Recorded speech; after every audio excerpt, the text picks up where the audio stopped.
So, welcome back to another episode of Bedos Media. You are joined by myself, Majid, and we have the usual controversial Khan, Ali Khan. And today it's a nice warm day, isn't it? Some might say it's a bit too warm, unforgivably warm.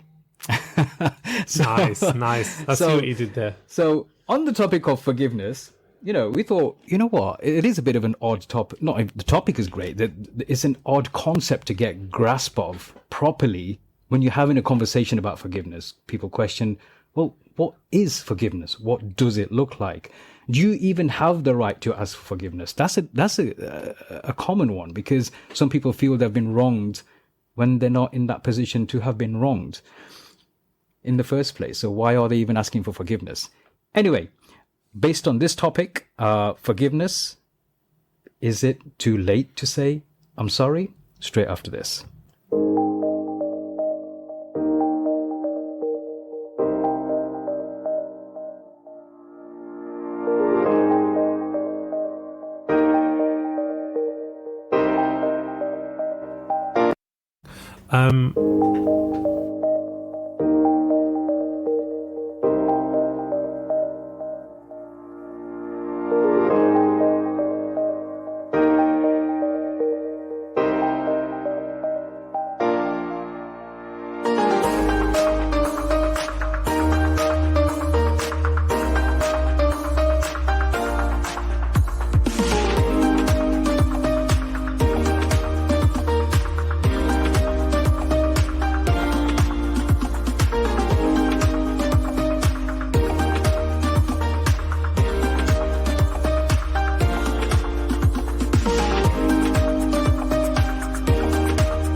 Right, off we go. You almost lost yourself for a second, didn't you? Forgive me for the you. delay. Whatever. But yeah, another episode.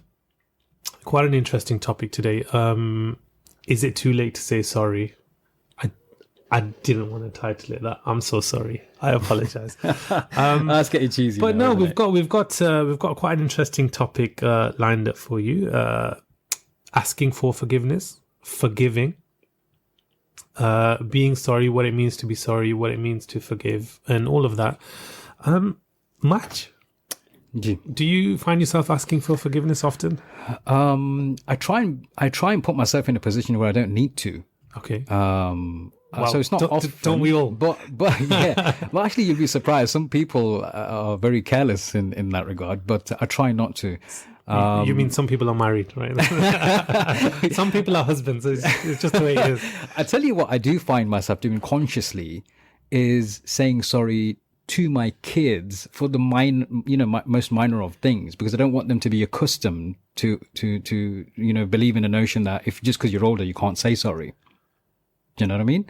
Okay. So because it's partly sort of a bit cultural that you don't really have to address kids or apologize to them, or someone younger than you, someone I'm like you in that sense. I would apologize to it's like when people say G and say tusi and stuff like that in Punjabi, to respect to I'm the words. quite happy saying tusa to anybody younger than me, except for your wife.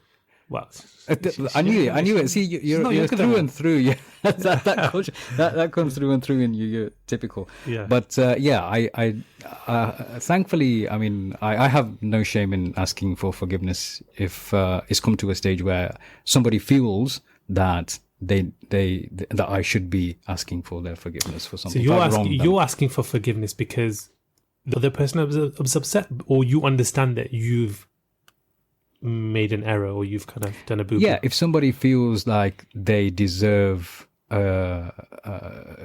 that's interesting. Because you might not think that. Yeah. But it's like it's a political answer sometimes, isn't it? I'm sorry you feel that way. Is that even an apology? Well, that's a good question, isn't it? That's If doing a Donald Trump, isn't it? Really? No, but if it gets you through and it resolves the situation, then it's better than confronting, and making a big deal out of something that doesn't need to be made a big deal out of. So passive aggressive almost. Well, I wouldn't say a passive aggressive. You don't think saying that Nah. I'm sorry you feel that way is No, I'm sorry you feel that, I may have said or done something intentionally. If that is the case, then I apologize. It wasn't my intention because that's the caveat, isn't it? Because there's two or three in there. I'm sorry you feel that way. A lot of presuppositions in there, aren't there? Yeah, this is it. But we're going to bring in our special guest for this episode. Very knowledgeable brother, mashallah. I'll let him introduce himself because I know I'm going to get the wording and everything wrong. But if we can bring Sheikh Zuhair in. Assalamu alaikum, Sheikh. Wa alaikum salam. How are you guys? How are you, my brother? Alhamdulillah, mashallah.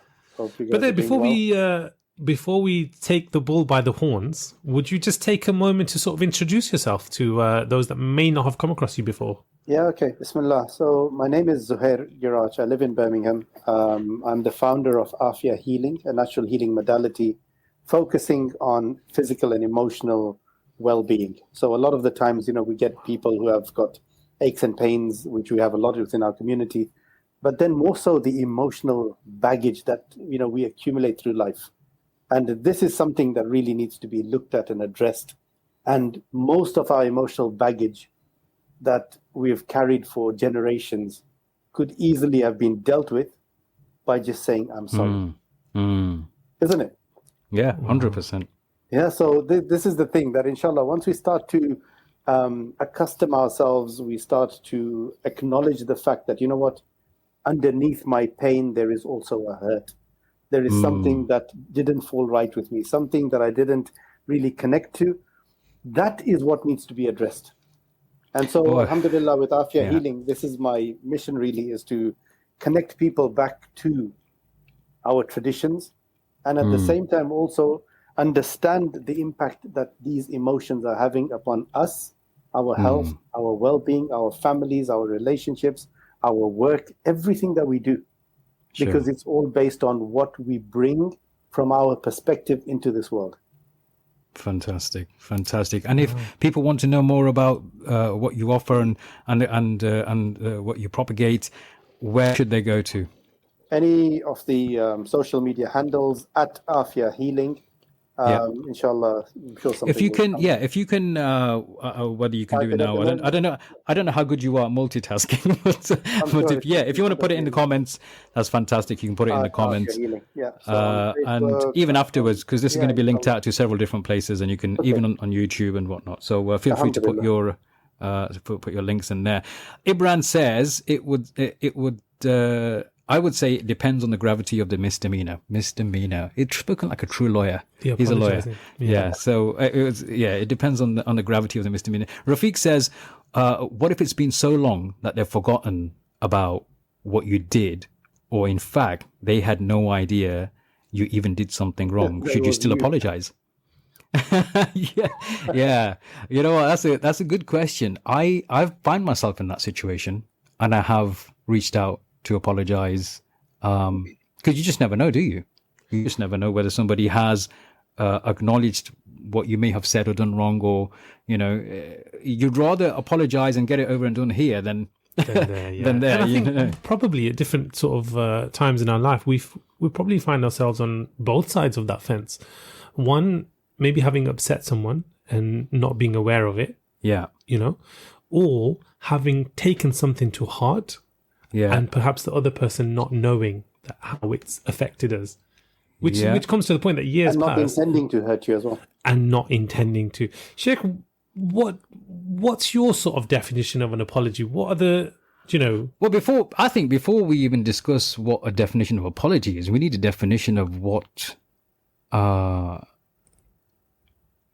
upset is. That's a tricky one, isn't it? Because I think Ibran, who's watching as well, he will share these sentiments. I remember back when I was doing law in university, and there was this test. It's called the proximity test before somebody could put in a claim for any kind of wrongdoing or any suffering of loss in negligence and whatnot. So you basically had to fulfill a test, a criteria of some kind, where you could prove that you were genuinely wronged before you could claim for damages That's from a legal perspective. Legal perspective, yeah. So Obviously, I'm just in life we don't really live like that, do we? yeah, but at the same time, where does that stop? Brother Zuhair, where would you say, is there in your mind and in your research something to kind of put a I don't know, let's just say a limit on how far you go before you feel you're wronged and you deserve an apology? Well, this is the thing. I think every person has their own limits. So what we need to understand is if I'm going to say something now, it will affect both of you very differently. Okay, and it all depends on all the experiences that you've had through life. I might say a word, I might make a joke, I might just do something that affects one of you more than it does the other. I'm never to know that now Brother Ali is going to go and sulk right for the whole evening. Okay, because, well, you see, this is that's normal. He's always sulking. There you go. Right, so there we got it. I eat myself to sleep. It shows his age as well, doesn't it? It all adds up. This is what we need to understand is what impact are we having, and this is why you see Islamically is what we need to understand. Why it is so imperative, and this is why when the Prophet ﷺ said that he seeks forgiveness 70 times a day. Not that he needs to ask for forgiveness, but it's teaching us that we need to ask for forgiveness. Because on a daily basis, and this is a dua that I make sometimes, I say, Ya Allah, show me all the people that I've hurt in my life without me knowing. Yes. Because what I don't want is on the day of Qiyamah, them showing up and say, hey, you said this about me, you said this to me. And suddenly everything that I've sort of accumulated and brought forward is now being, distributed to these people. Yeah. And this is what is extremely, extremely. And this is why you see when, again, there's so many beautiful stories with regards to forgiveness. There's a Sahabi, he walks into the company of the Prophet ﷺ, and before he walks in, the Prophet ﷺ said the next person that walks in is a person of Jannah. They said, okay, hold on. So the other Sahabi follows this man home, and he makes an excuse to stay in his home for 3 days, and he sees nothing out of the ordinary of this person. And on the third day, he says, you know what, I actually lied to you. I didn't get thrown out of the house and all that, but I wanted to know, what is it about you that the Prophet ﷺ said that you are a man of Jannah? I've not seen you fast extra. I've not seen you pray extra. I didn't see you get up for tahajjud extra. What have you done? He goes, every night before I sleep, I clean my slate. I ask for forgiveness for anything that I did wrong, and I forgive 100%. Those that wronged me. 100%. And you know what? There's a beauty in that from a psychological perspective, mental health perspective, and I'm sure in Aafiyah Healing you also teach this. There is a burden lifted off your shoulders by forgiving others rather than holding on to them. Because I've found from from a lot of the religious kind of practices and the prescriptions and how to live life, Islam has quite a very specific way of dealing with these kind of things. And we know that we as human beings, as Muslims in particular, we find that in the afterlife we're going to be judged and we have duties of two specific kinds, hukukul ibad and hukukul Allah. Yeah. So we have rights and our relationship with God, and we have our rights and our relationship that we have exchanges with people, and both have to be given the right amount of importance in order for us to understand that, hang on, if we fall short from what we owe to our Creator, that's between us and our Creator. But when we fall short between what we do between ourselves as human beings, then ultimately our Creator isn't wanting to intervene until we've sorted it out, which is quite fascinating in forgiveness. It's sad because a lot of people say, oh, God will forgive, but hang on, God won't forgive what wrongs you've committed against other people. And this is what we need to understand is your actions, what impact is it having upon that person? Okay, and this is what 100%. This is what I see with a lot of my clients, people that we work with, is that a person's life can be destroyed based on what baggage they are carrying on behalf of other people. And especially within our culture, okay, within the Asian culture around here, we have this thing that we carry burdens unnecessarily for prolonged periods of time. Sure. And we have this understanding that I should not forgive Because if I forgive, I will forget. And I cannot forget because of all the harm that they did to me, and they did to my parents, and they did to everyone else. Right? And who is it harming the whole time? Okay, whenever you carry hurt, whenever you carry anger, frustration, all of these are inflamed emotions. And when you keep these, and this is what the Prophet ﷺ said, that, anger is from shaitan and shaitan is from the fire. And when you are consuming this anger and you are keeping it within your body, what does it do to you? It heats you up, it increases in acidity, it leads to inflammation, it increases swelling in the body, and it leads to chronic health conditions. Right? Now, a simple istighfar, whereby you're asking for forgiveness, and by forgiving the person that harmed you, you are not forgiving them, but you are actually forgiving yourself. For yourself. Yeah, 100%. 100%. Yeah? And when you forgive yourself, you are freeing yourself. Until you hold on to that burden of that person did this to me and this person took my money, subhanAllah, you remain under their clutch. 100%. 100%. Absolutely, yeah. Quick question, Sheikh. Is it important to forget even if you forgive? You will never forget. You should. I've got a really bad memory. Depends on the damage, the level of the damage done. Yeah, exactly. I say that I'm blessed with a bad memory sometimes because of that reason. Again, here is a beautiful example. At the Fath of Makkah, when Makkah was conquered, Hind, the lady that had orchestrated the martyrdom of Sayyidina Hamza radiallahu anhu, the beloved uncle of the Prophet sallallahu alaihi wasallam, she came and wanting to accept Islam. So she says, if the Prophet sallallahu alaihi wasallam sees me, he's not going to accept me.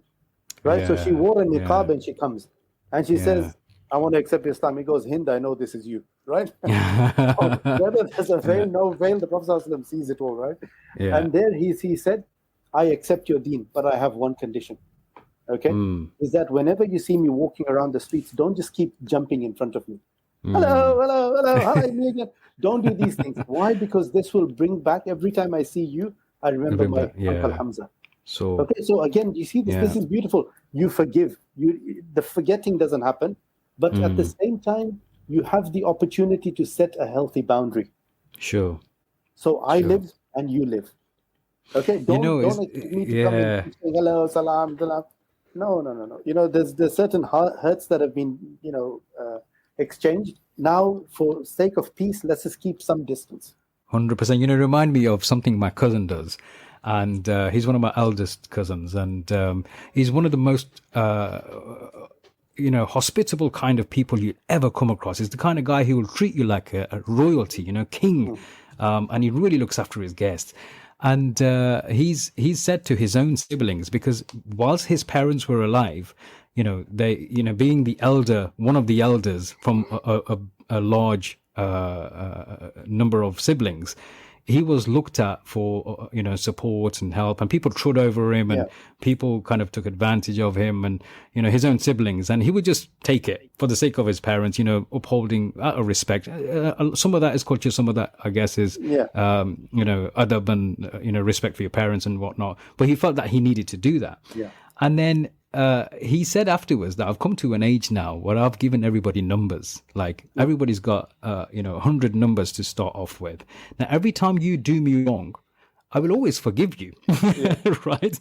I will always forgive you.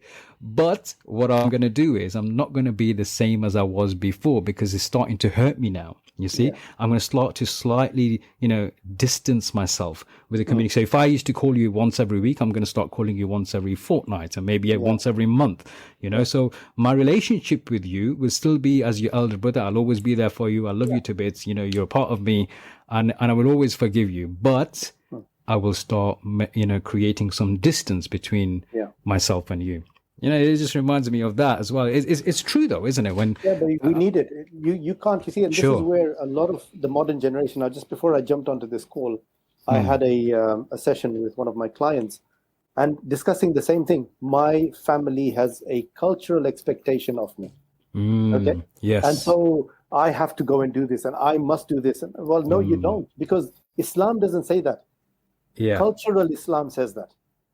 Yeah. Okay, And unfortunately, non-Muslims, when they see Muslims behaving in a certain way, they feel that it's a Muslim thing to do, but they don't. Yeah, it's not. They don't realize it's not. It's not a Muslim thing to do. Our deen is liberating. Our deen is here to set us free. not to tie Yeah. us down and to throw us back in the dark ages. Yeah. Whatever modern science is coming out with now, we've already had that knowledge for 1400 years and plus, right? But we still just want to keep trotting on ourselves, and literally we need to seek forgiveness of that as well, of not really 100%. stepping into our light. 100%. 100%. Yeah. Definitely. And this is where people are stuck, Ajib. It's and this is what we really need to go off is whatever we hold on to. This is an emotion which is toxic. Okay, and that toxicity is what kills us. Coming back to the question Ali asked at the beginning, then, how do you define forgiveness? What does forgiveness look like?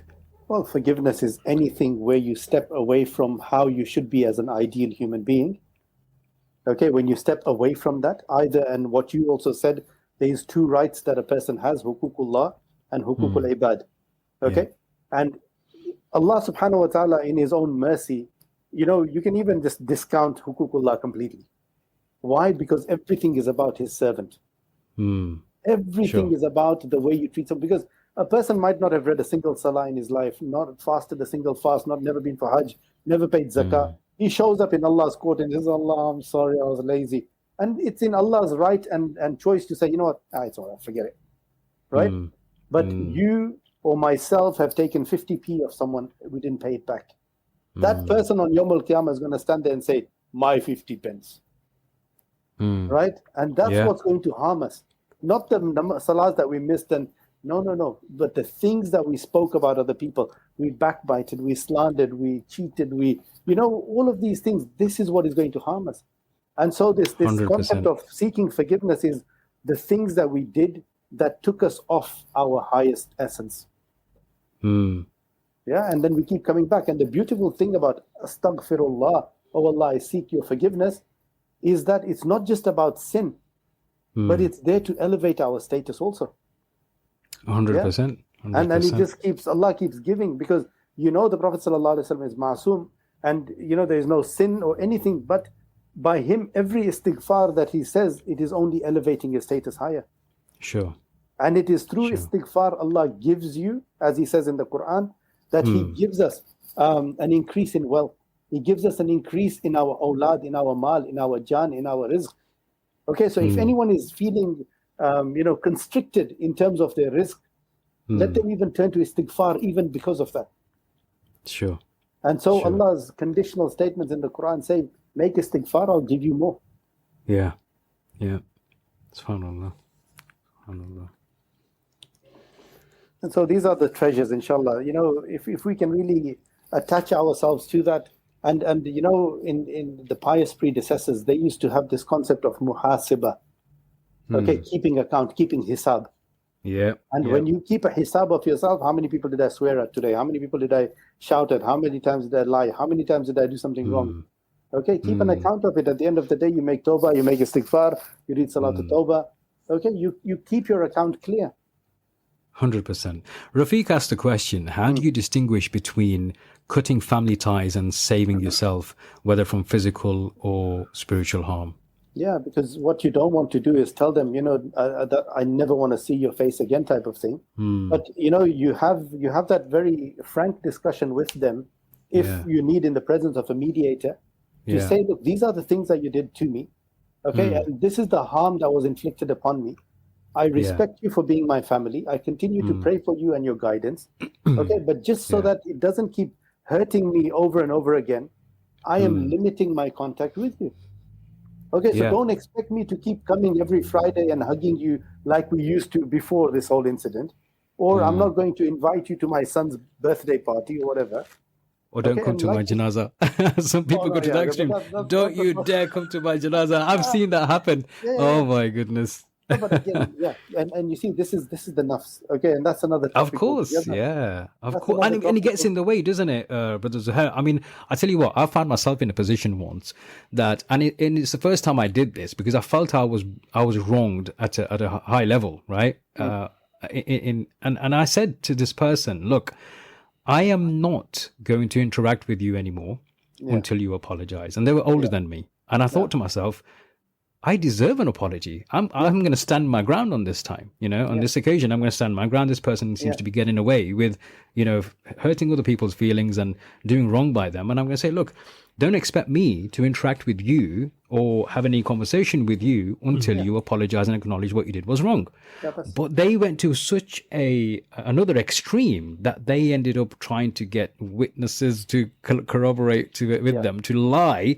And they said, and they even read the Shahada and said, I didn't say this. That to that extent, because like you said, the nafs gets in the way. They're not able to actually acknowledge that they have done wrong. I've seen people like this who will never acknowledge either they've made a mistake or they've done wrong in any way, and that actually is more harmful to them than it is to anybody else.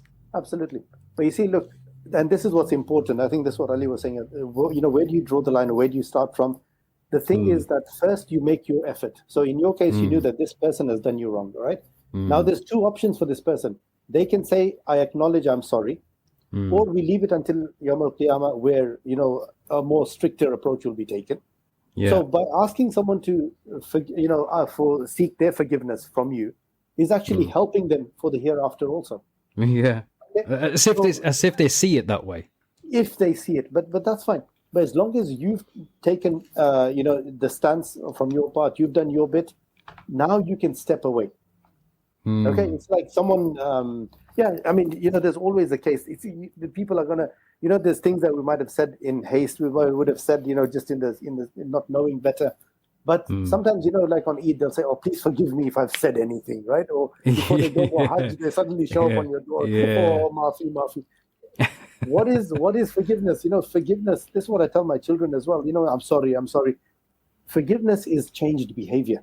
Okay, if you are seeking forgiveness and you keep saying, I am sorry, that sorry needs to translate into a behavior, into an action. Exactly. Yeah? And not repeat the wrong that you've committed in the first place. Not go back to the same thing. Even though as insan we do exactly that. We say, Ya Allah, I'm sorry, but then we do exactly the same thing. Yeah, I won't miss my Fajr again, and you do it the next day. And Allah says, I don't mind, keep doing it, but as long as you keep asking forgiveness, I'm okay with that. Yeah. Okay, but 100%. That doesn't allow insan to do the same. Because Allah's forgiving is very different from insan forgiving. 100%. And there's technical issues there, but yeah. Yeah, but it's a very valid point though, because people often conflate the two, don't they? They feel that if they've wronged a human being, they'll ask God for forgiveness, and that will be, they'll go to Hajj, ask God for forgiveness, and their sins are cleansed. But they don't realize that, hang on, I've wronged a person. That person has to forgive me. And vice versa as well. It's quite fascinating how people's psyche works, huh, Ali? But this is cultural, isn't it? I even had a case where there's an auntie, does so much wrong, right, to her daughter-in-laws. And when the daughter-in-laws stand up and say, look, you can't do this. This is like against Islam. She goes, who are you to tell me? I go for Hajj and I do my Umrahs and Allah's forgiving me. Like, it's like two different... buying here, selling there, Amazing. Keisha is asking, can you forgive and still hate someone? That needed to be mentioned. You can forgive, okay, but the more you forgive, you're detaching. It's not about hate, because the hate harms you. 100%. The hate is an emotion that harms you. So the whole purpose of forgiveness is to actually relieve yourself of that emotion that is bringing harm unto yourself. Because 100%. The moment you find yourself that you're inflamed and you've got pains and you've got all these aches in your body that cannot be explained, and it's not jinn and stuff, it's emotions. Okay, and that's what it is. And this is what forgiveness helps to keep in check and in balance. 100%. Wow, this is quite deep when you think about it, because you wouldn't normally relate physical ailments to, psychological, like aches in the body that you mentioned. Well, how many people would be able to connect that to? Not generally people don't. We were talking about this on the way here. Remember, we were talking about NLP and the effects of words. And that obviously it's all interconnected, isn't it? When people feel a certain way, they feel, it has an effect on the gastric systems, and it has effect on the mental health, and that translates to all sorts of other illnesses. And some people don't. This is why when like people have sleepless nights when they're stressed. Yeah, or they have problems waking up in the morning when they feel like that, nothing's going right for them in life. And the doctors, when they do their diagnosis, and they prod for through the fact find, they try and find out what's going on around this person's life, which could be affecting them and having an effect on their physiology rather than just what we can see as the mental health. It's amazing. Yeah. They're all connected. They're all connected. Yeah, it's amazing. This, when we talk about forgiveness, obviously the question can sometimes arise, isn't that, I'm in my rights not to forgive? Because I put the question up in my private group on Facebook yesterday. Is it too late to say I'm sorry? And some people said it's never, ever late or too late to say I'm sorry. The question is, does the person who feels grieved always have to forgive? The question is, why do they need to forgive? So that's a good question. For example, Ali did me wrong, and by me holding on to the wrong that Ali has done, and I churn over it day and night, okay, and Ali continues to live his life, okay, he's doing you more harm. About me. Yeah. And now, because I'm in a bad mood, my wife suffers, my children suffer, my work is suffering. Okay, day in, day out, I'm losing my appetite. So letting go of that hurt on my part is more important than getting him to come and say sorry to me. So even when somebody doesn't come to ask you for forgiveness, for your own sake, it's probably the right thing to do to go and tell them, I forgive you. No. Not even I forgive you, but just that you've done me wrong and it's hurt me in this way, and that's it. But you know what you need to ask forgiveness of is yourself. Now, okay, listen to this, and Ali, think about this one as you've got your thinking cap on there. Definitely, yeah. Is you need to seek forgiveness more so from yourself because of the harm that you've been doing unto yourself for all these years. 100%. For 20 years, for 30 years, you've not spoken to your sister, or the Masi or the Khala has not spoken to you, and they don't even know why they're naraz with one another first, right? And they don't know what it's about. But in those 20, 30 years, what harm have you brought upon yourself? And even subconsciously, even not even consciously, yeah. And again, in your namaz, after our durood, we say, Allahumma inni zalamtu nafsi zulman kathira. Oh Allah, I've wronged myself. With much wrong, right? Yes. And what is that wrong? That wrong is holding on to that bad opinion. That wrong that you've done yourself is holding on to that anger and to the injustice. Okay, and that person's living their life. Anger is a poison you drink hoping the other person dies. And they never die. They flourish, but you are the one that's dying. And this is so important because, and this is why, in the hadith, when you look at emotions, the Prophet ﷺ is consistently telling us, your anger. Don't hurt the feelings of people. Seek forgiveness. Give people's rights back. Give the due. Don't touch the money of the orphan. Maintain the rights of your neighbors. It's consistent that in order to maintain our emotional well-being, we should be in that zone where we are not affecting and afflicting other people with our baggage. 100%. You know what? We were having this discussion after our last podcast, and one of my friends was talking about, whether it's moral, if it comes down to moral. What was the topic of last week? Conflict of interest. Conflict of interest. And they were bringing it down to morals. And my stance was, I don't feel there's anything such as universal objective morality in the worldly sense. Yeah. Unless we start looking at theology. We have to, otherwise there isn't. Generally, there isn't. And one of the questions that's raised in my mind, looking at that, is, when we, I've lost my train of thought there because I wanted to attach that with this and with what you were saying about forgiving other people and the wrongs that you've done to yourself for all these years. It's completely escaped me. I think because a lot of the times some people feel they've been wronged when it might not even concern them, and then you have to define certain ways within your own value system as to what you're going to let affect you and what shouldn't be affecting you. And I think one of the other examples we talked about, even with when I talk to my kids and I talk to them about, if I have a disagreement with somebody, as your father, with somebody else, somebody says something to me, they've wronged me, you don't have the right to have that animosity with them. And they couldn't comprehend it at first, because that's, for them, it's just like the loyalty is, you've done my father wrong, I'm going to do you. And, do you know what I mean? Sticking up for their dad, isn't it? Yeah. But okay, this so is why you would say otherwise. Yeah, I mean, I think it's an Islamic concept that, you're not allowed to create or carry any form of ill feelings or animosity towards someone just because one of your relatives, your father or your mother, has been wronged by them in certain way. Yes, you can seek retribution or, seek some kind of right from those wrongs by educating them, talking to them, opening dialogue, but you can't hold that grudge because it's not between you two. Amazing, isn't it? It's all for learning, isn't it? You obviously, you know what to be wary of, who to be wary of, and all of that. And I think when it comes to forgiveness, forgiving, asking for forgiveness, when it's a two-way transaction, when both people acknowledge one has been wronged and one has wronged, there's one seeking forgiveness and there's one forgiving, fairly straightforward, or you'd like to think so.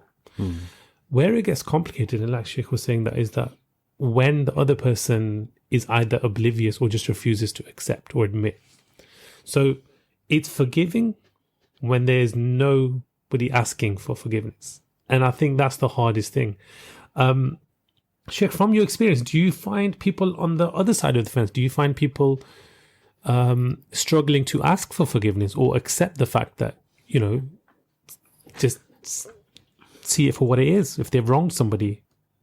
I think it takes a level of maturity before you get to that point of being able to ask for forgiveness. And so when you are in the lower levels of the nafs, where it's all about me, then you are never wrong. So when you are never wrong, then there's nothing to ask forgiveness of.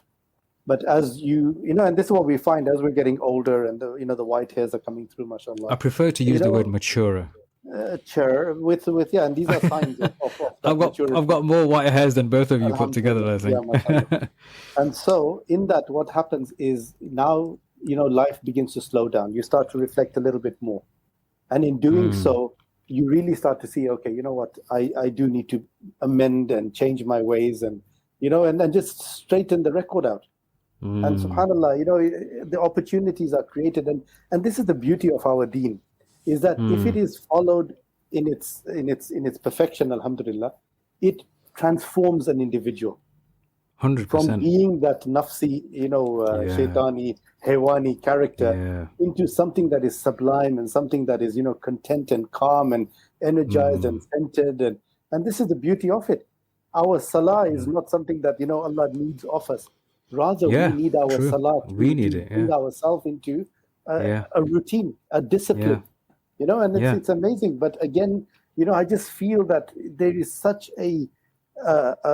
there's this massive canyon between our practice of deen and understanding what our deen is there for. 100%. And that gap is what is causing everyone grief on every level. Yeah.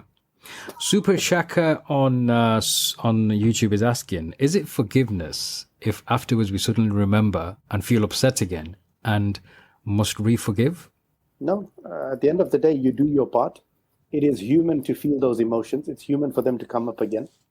And alhamdulillah. And again, you see, this is the beauty of our deen, whereby we can have that formal conversation and ask for forgiveness. But then anything that remains after, we turn it to Allah. Ya Allah, I'm now placing this in front of you. I've done my part. Now this is the part that's hurting me. And the re-forgiving, when the hurt comes up, is now requiring self-forgiveness. And I think it's incumbent upon us to safeguard ourselves as well, because when we put ourselves in a situation where we know that the probability of being hurt is going to be quite high, by us continually doing that, it's actually a form of self-harm. Self-harm, as we know, is haram.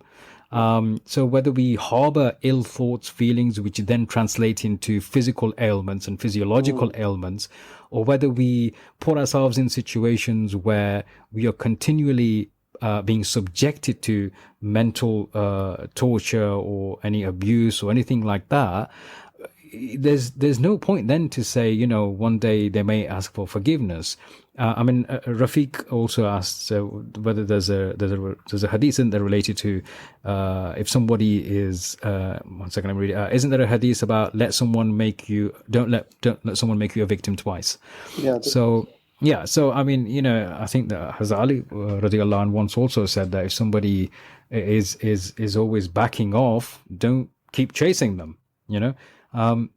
We often find that, especially within certain types of relationships, again, culturally embedded within us, especially the ladies, like, that tu marengi te tera janaza is ghar chun niklega. When you die, your janaza is going to leave from this house, and there's there's no coming back, right? So that pressure, mental pressure, these are the kind of things which often culturally seep into our normal lives, and we think that they're Islamic because our parents told us that, but it's not. It's in fact it's far from it.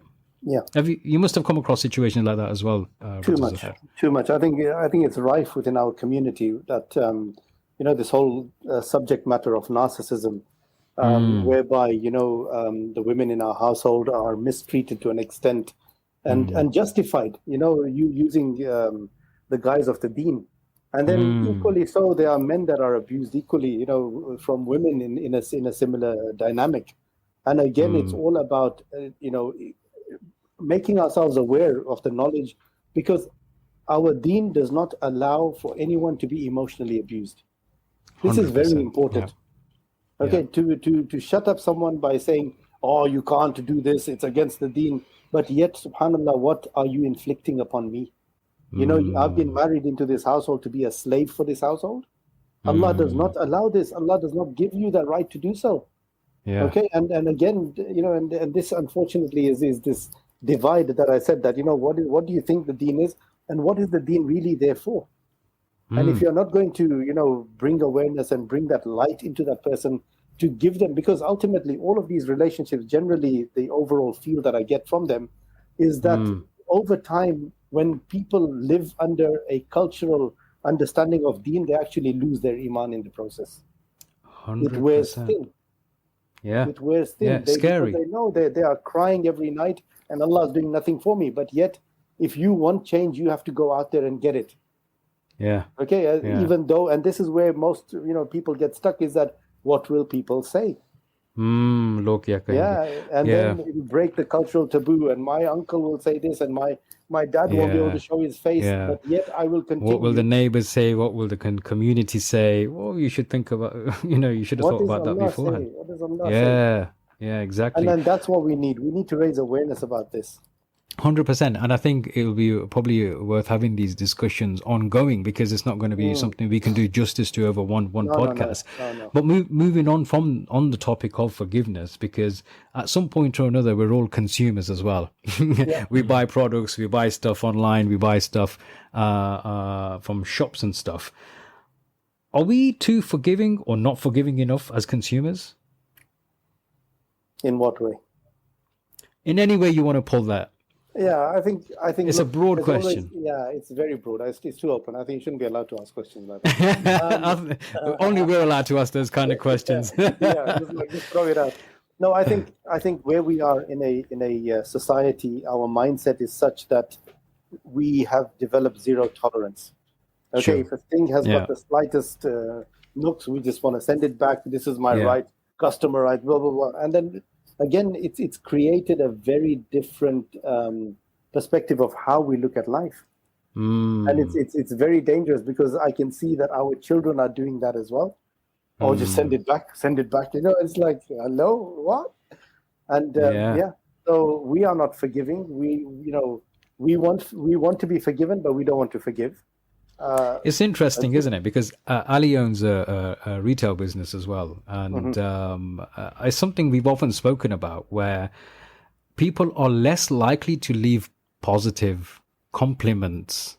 Yeah. And when it comes to it, they'll be the first to throw in a negative comment or feedback. Ali? Do you find that happens in your business as well? I think it's in all businesses nowadays. People every business. quick to criticize and quick to sort of complain because they feel that they can, whereas they don't hold that same kind of standards and things for their own selves. They're allowed to make mistakes, but nobody else is, and that's the kind of consumerism that that we live in. So I agree with that point that the Sheikh makes. Is absolutely right. We're not. We want to be forgiven, but we don't want to forgive. True. Yeah. Sheikh, any final points? Any pearls of wisdom before you go? Inshallah, I know we've kept you for a bit longer. I apologize. Well, I don't even know whether we booked you in for this long, but we just ran with it anyway. This is Ali's 15 minutes. He this is true to his cultural Pakistani kind of timing. Well, alhamdulillah. I think, look, at the end of the day, continue to ask for forgiveness in the morning and in the evening 70 times, inshallah. Keep hisab of yourself. Identify in your day just before you sleep. Just say, how did my day go? Okay, how many people did I upset? How many people did I swear at, etc. Make some tawbah for that. Okay, and just try to keep your slate clear. The other beautiful thing that you can do, like there's so many people that have passed away or people that you've lost contact with that you might have wronged. Okay, every now and again, read Ikhlas 10 times, read Fatiha 10 times or whatever, and say, Ya Allah, write this in their books. Okay, do a tasbih of Qul Huwallahu Ahad. Okay, and grant them the reward of 100 Ikhlas and say, Ya Allah, give it to them. Anytime that, people asking for sponsorship and stuff like that for a well, get a well built and say, Ya Allah, reward to all of those that I've hurt. Okay, why? Because you just want to clear your account on this side. Because on that day when that person says, Ali took 50p off me extra, right? Allah will say, but he built a well for you in your name. What do you want, the 50p or the reward from that well? And they'll say, okay, forget the 50p, I'll have that well reward. Okay, and this is the beauty of our deen, and work smart, not hard. Yeah, work smart, not hard. Yeah. So I think on that note, there's a good parting words from you, Zuhair Saab, and we'll keep in touch and hopefully continue such discussions in the future. Appreciate it, and thank you so much for joining us. Anything you want to add to that, Ali, before we... No, once again, apologies for keeping you a little bit longer. There was a lot to take in, and I think it's that kind of a topic. Yeah, I noticed you went kind of blank for a bit. You went into deep thoughts. You went into a trance. I wasn't doing any hypnotherapy tonight. And it's, I say quality over quantity, and we say in various aspects, but the way the Brother Zuhair speaks is, it makes you think. It's not just a case of running off words and fancy words and jargon and everything. It's something that most of us can sort of relate to, connect to, and really understand. And before you know it, you're rerunning certain scenarios that might have happened in life and everything else. I could see those cogs churning in your mind. Yeah, and you know what? Credit to you too, man. You kept it going while I was in my own world. But I'm back now, inshallah. We'll give the Sheikh Ijazah. Jazakallah khair. Thank you so much. Speak to you soon. Take care. Absolutely. Well, that was interesting with Zuhair. You know what? I don't think you envisaged the conversation going that way, did you? No. That's the way of the world, and that's the way that we are. We never kind of we're not scripted. We're very off the cuff. We're live and we're straight from the heart, True. Or from the hip or from the collar, whatever they call it nowadays. I don't know. Shoot from the hip. Yeah, shoot from the hip. But no, it's a lot to think about. It's a lot to take in. And you know what? It's only when you hear it said in certain ways that you start to think, okay, this now makes sense. Why am I the one holding on to everything? Everybody has gone about, they're living their life. Yeah. They've done what they've done, whether they can see it, they can't see it, whether they can accept it, not accept it. And I think, was it Brother Rafiq or someone said, look, somebody can stab you in the back 17 times and then text you the word sorry, are we quits? Yeah. Yeah. And there's an element of this that the Sheikh sort of enlightened us on, is that, look, there is a difference between forgiving and forgetting. And it's very important to know the difference.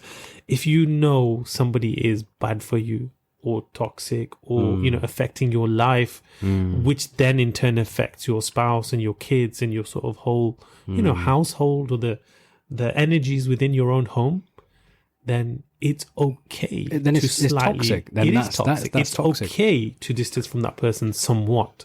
Yeah. Cutting people off, and the example that you gave about, don't even attend my janazah and whatever. Yeah, so to that extreme, yeah. That's a little bit Bollywood. Yeah, of course. So, Bollywood and Pollywood as well. And whatever, yeah. Refrain from that. But it's okay to say, look, bro, you do your thing, I'm going to do mine. Yeah. I know we used to link up every this, whatever. That you might see a little bit of difference in that. But it is what it is. I'm still here if you need me. Allah khair, And I don't know if you can call that middle ground. I'll call it middle ground. I'm going to call it middle ground. I think it's the fairest way of progressing forward, if anything, because you severing ties is not a good thing. Nobody wants to do it. That's the thing. It's not even that nobody wants to do it, Ali. It's not in Islamic terms. Yeah. It's not even allowed amongst your siblings. Yeah. But putting that aside, look, severing ties completely is never a good thing, because sooner or later, one day or another, you're going to end up bumping into each other at family gatherings or whatever, right? Yeah. So again, it's like Zuhair was saying, you do it for yourself. And then to continue falling down the same hole or the well, in being mistreated and ill-treated several times at a time, that is also not a good thing. No. Yeah, we need to be mature enough and conscious enough to say, I have been wrong. This is wrong. Yes, I will let it go, but I will let it go in a way which is going to be not so detrimental to me as well at the same time. Because most people... You're letting go what's happened. But again, is it once bitten, twice shy? Twice right? shy, yeah. You don't put yourself in that same situation, that Over and same over scenario. again. You don't leave yourself so vulnerable. And I think that's the difference. What's going on internally, I think a lot of people fail to address that. It's so much focused on where's the other person, what are they doing, what did they do, why did they do it, do they know it, why can't they apologize? And ultimately, you could get an apology 20 years. Some people 20 years later, you get an apology, yeah? Yeah. Now, do you get your 20 years back? Of course not. No. Yeah. Some people look for revenge? Never mind just asking for an apology. And this is the important thing is that live your life.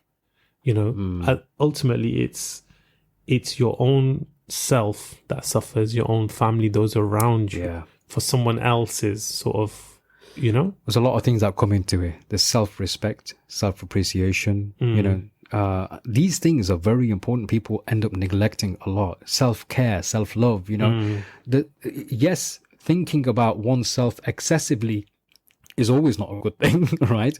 But there's a balance. You have to think of yourself enough so that harm is not done unto you by the same people over and over again, and you allowing that to happen, because ultimately there will be a choice.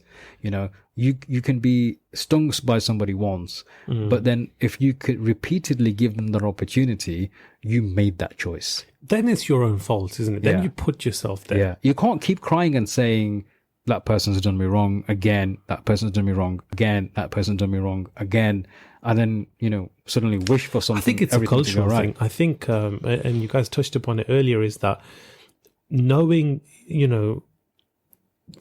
look, there's bad traits or there's negative things in all cultures, right? In our culture, it's like, you just have to be okay with everyone. Or what will people say? What will this? What will that? You have to be best friends. You have to whatever. Sometimes you don't. As unfortunate as it is, sometimes you have to let certain family members loose, and you have to say, look, you know what? We're just different people, or we're toxic to each other, or whatever the situation. There's going to be a bit of a gap or a distance or, space between us. We're not dead to each other, but, that's just the way that it's got to be, because we're obviously different people. We're obviously different people. Yeah. I'm feeling hurt by something that you're doing. You're not seeing it. Yeah. So, there's something wrong there, and vice versa. If somebody else keeps saying to me, look, why'd you do this? Why'd you do that? It hurt me. And I'm like, that's what's best for you, or that's what's this, or that's what that. I can't see it. Then, if that person isn't wise enough or sensible enough to say, bro, let's have a bit of a distance, then I should be able to. If I keep upsetting this person, consecutively or repeatedly, and then I should be able to. So I think between, you've got to assess every single relationship for what it is, and I'm not talking about blood or friendship or business ties or whatever, but regardless, take all those titles and everything away and think, okay, person to person, human to human, is this healthy? Are we happy? Are we bringing value to each other's lives? Is this good for us? And if it's like a one-way street, or if it's sometimes... You know what? A lot of the times, both of us get involved in situations where we're asked for help by people who have been wronged, even in a situation where like a wife may have been left by her husband, or she was wronged by her husband, and she's kicked out of the house and the kids don't have nowhere to, those kind of things, right?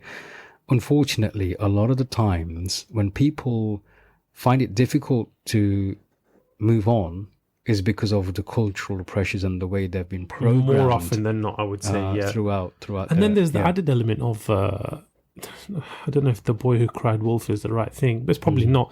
But how many times do you get the wrongdoer, trying to get attention or empathy or whatever, and you just think they may be more eloquent in kind of explaining what had happened in such a way that even if you have a mediator, if it's a decent mediator, they'll see through it anyway. But if it's just family, they'll convince everybody else that you're the one who's in the wrong. Yeah, I was actually listening to someone that I think it was Dr. Peterson, and he said, and he gave the example of the husband and wife, but this could relate to any other relationship. Just because you won the argument doesn't mean you're right. It could just mean that the other person either wasn't as eloquent or didn't know how to put the argument forward or construct the argument. It. So you shouldn't go out into the world thinking like that. That as long as I can speak better than the other person, or I can get more likes on social media, or I can get more of a following, or I can that means I'm right. But people enjoy that kind of thing. You'll notice there's people who sing the loudest, or do their own praise the loudest, and shout out the loudest. They get more of a following in those kinds of things, because people and a lot of people believe them as well in the stuff that they do, generally because of just the way they carry themselves and how they put it across. And it's amazing. We were again talking about the same thing on the way here, weren't we? About I think we should record our conversations on the way into the studio. Rather than in the studio. Yeah, about that. What was I'm sure you had 2 paracetamol before you come in, right? Was that you know what? Are you carrying aches and pains and niggles that you need to kind of address? I'm glad I had that paracetamol on the way here, because although I still got a headache, I should have had 2. Although I still got a headache, you kind of went into a space. You spaced out for a bit today. Yeah, man. Gave me a bit of oomph. But on that note, we have come to a close and at the end of our session for today. Ali, any parting words from you? Is it too late to say I'm sorry? It's never too late to apologize. That wasn't on. You should have said it in June, But I think, look, focus on apologizing is my honest. I think most of the show has been about being wronged. And naturally so. It's like human instinct to think about, when such a topic arises, you start to think about the people that have wronged you. But it's only very few of us that will actually think about the people that we may have wronged. The people that may have become distant over the years and you're not sure why. And you're not always able to connect the dots. So wherever possible, chase up, relations, communications, acquaintances, whatever, and say, look, I know this might sound a bit random or a bit odd, but if knowingly, unknowingly, I've ever sort of upset you in any way, or if I've ever said anything out of turn, you know what? I genuinely apologize. That was not my intention. I think that's really, really important. If you say, if unknowingly I upset you wasn't my intention. Well, the thing is, if you know what you did, then that's knowing. That's on you. That's on you. Don't even try and say. But what if it's somebody who's always upset at people for something or another? Regardless, you'd still keep apologizing. Up to a certain extent, and after a while, you just walk your own ways, isn't it? Yeah, sure. But it doesn't take a lot to forgive, but it's difficult to ask for forgiveness. So if you're on the side of having somebody, seek your forgiveness, be big enough to forgive them, isn't it? They've done 90% of the work. They've come to you. It takes a lot. It takes a lot of courage sometimes for people to even take that step. So I would say yes, 100%. How you interact with them after that is entirely a different thing. But for your own sake, as Zuhair was saying, for your own sake, let it go and then move on for your own health, for your own sake. Absolutely, yeah. Ladies and gents, that's the end of the show for today. Hopefully we'll see you back. Same time, same place, next week. Give us a Next few week days, on man. Tuesday, 7 o'clock. Have a good one. Take care.